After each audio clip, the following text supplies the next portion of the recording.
Welcome back to Beginner's Breadboards, my electronics learning journey. Today we're looking at the 8th project in the Arduino projects book series.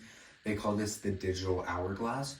So what we're doing here is we're using a tilt sensor switch, and the Arduino will detect when that's tilted, and when it is, it'll start a timer. Every 5 seconds, a LED will glow, and then it'll keep going. So we set it to 5 seconds. So it'll go 5, 10, 15, 20, up to 30 seconds, and then it'll stay there. But once you tilt the sensor again, it will reset the entire timer. So that's what the tilt sensor is used for. The tilt sensor is a short when it's horizontal, and then it's open when it's tilted. The Arduino detects that with the signal and the digital pin, and then we'll reset the timer. We're using the 5-second timer is reset after each LED is lit. So every time, after every 5 seconds passes, a new LED will glow. The entire project uses the millis function, which can count how many milliseconds has elapsed, and that function can count for days. It uses something called a long integer to count how much time. So here is the code. We're starting by saying that the switch pin is 8, which is what the tilt sensor is connected to.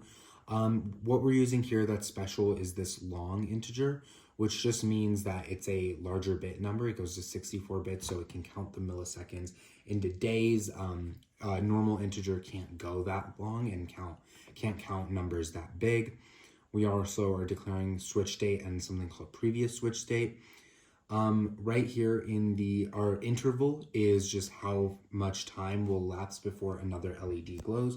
You can set this for as long as you want, but we set it to 5 seconds. We also are using a for loop to declare pins 2 through 7 as outputs for all of our LEDs. And then as we go on, we can measure the current time using the millis function, as we said, and set that to that long integer. If we're seeing if the current time is greater than the previous time, and that's greater than the interval, it'll light the LEDs.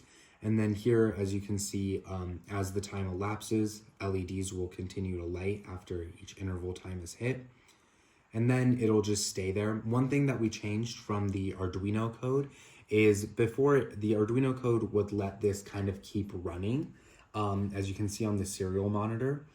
But what we did is it will only keep going until it's less than 7, which means it'll stop there. So it won't affect any of the other pins. Let's say if something was connected to pin 10 or pin 9, it wouldn't affect those pins because we're stopping it after pin 7.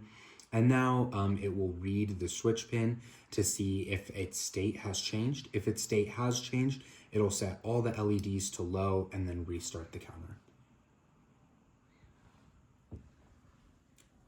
So now you can see we have everything built on the breadboard here. This is the tilt sensor, and then these are all the LEDs. So as you can see, it's now at the point where all the LEDs are lit, and it will just stay like that until we tilt the sensor, and then all of the LEDs will go dark. And then after 5 seconds, the LEDs will start lighting one by one. So that's 5 seconds have elapsed, and now 10 seconds have elapsed, and it'll keep going. One thing about this code is you can stop it just in the middle. So let's say after these 3 LEDs have started lighting, you can tilt it again and it will reset. And then it'll start again.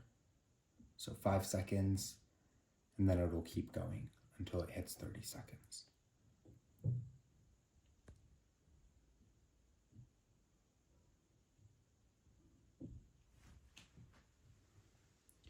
You can see it's printing on the serial monitor, telling us what pin it's on. So currently it's 6. Now, after 30 seconds, this last LED will light, and then it'll just stay like this until we tilt the sensor again.